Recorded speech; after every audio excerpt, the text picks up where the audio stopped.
Hi guys! For today's video, gagawa tayo ng chicken lumi. Actually, never pa akong nakapagluto nito. So, ito yung mga ingredients natin. Gumamit pala ako ng smoked sausage, which is optional lang yan. Bawang, sibuyas, cornstarch, chicken liver, carrots, saka tuna cubes. Meron din tayong soy sauce, patis, at saka syempre yung ating chicken. Chicken tayong ginamit ko, kinat ko lang siya. And then syempre yung ating cabbage at saka yung itlog. Pwede ka din pala mag-add dito ng crunch chicharon at saka yung boiled egg para sa last part niya mamaya. So ito din pala yung gamit kong noodles dahil ito lang yung available sa Asian store na malapit dito sa amin. So ito yung ating gagamitin. Ayan, naglagay tayo ng ating oil. Tapos igisa lang natin yung bawang at saka sibuyas, ano?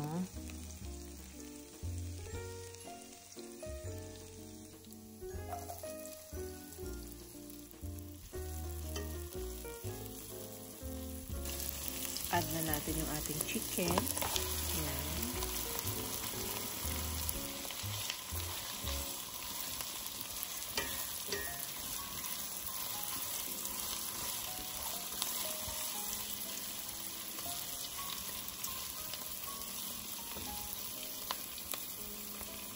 Tatakpan muna natin siya. So, after 3 minutes, so, ayan.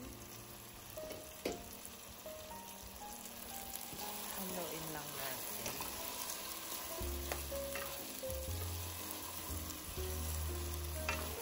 Pala ako ng chicken powder. Ayan.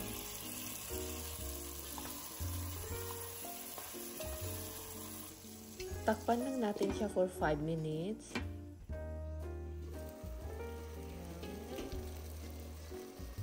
Tapos, inad ko na pala yung smoked sausage, ano, which is optional lang. Ito depende sa inyo if lalagyan nyo or hindi. Tapos, hayaan lang natin siya for 2 to 3 minutes. And then, i-add natin yung chicken liver.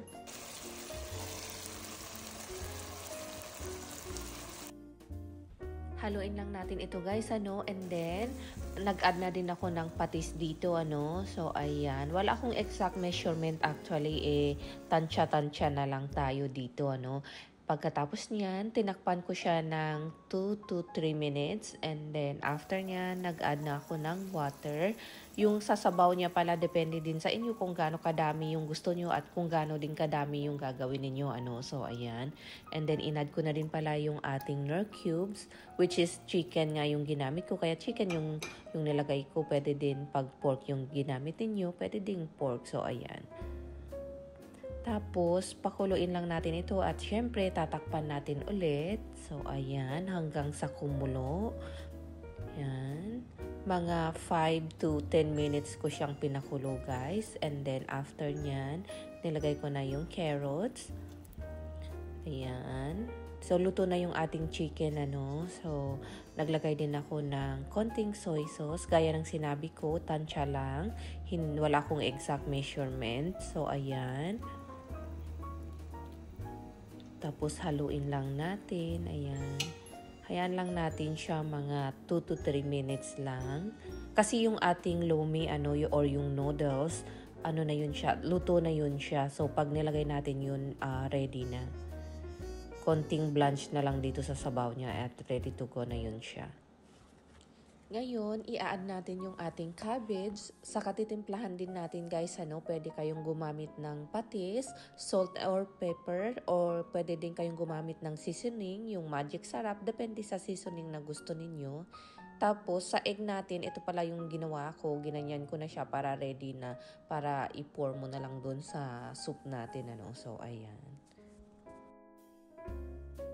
After natin na-add yung cabbage, i-add na natin yung itlog. Yan.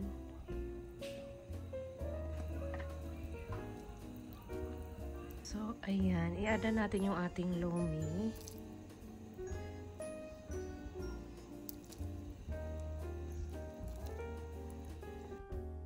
So, after nito guys, i-add na natin yung ating cornstarch.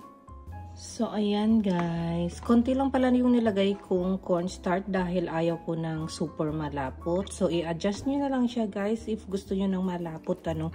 So, since ako, hindi ko gusto masyadong malapot. So, konti lang nilagay ko. So, ayan.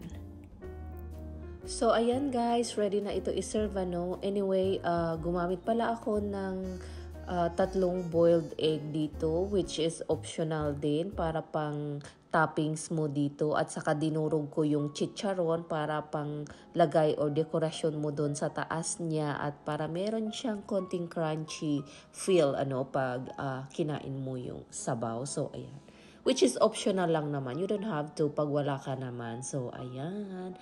Perfect ito guys sa malamig na panahon dahil nga malamig dito, at kung napapansin nyo medyo paos-paos yung aking boses dahil nga may trangkaso, dahil nga winter pa rin dito. So, ayan. Kaya perfect itong sabaw. So, ayan.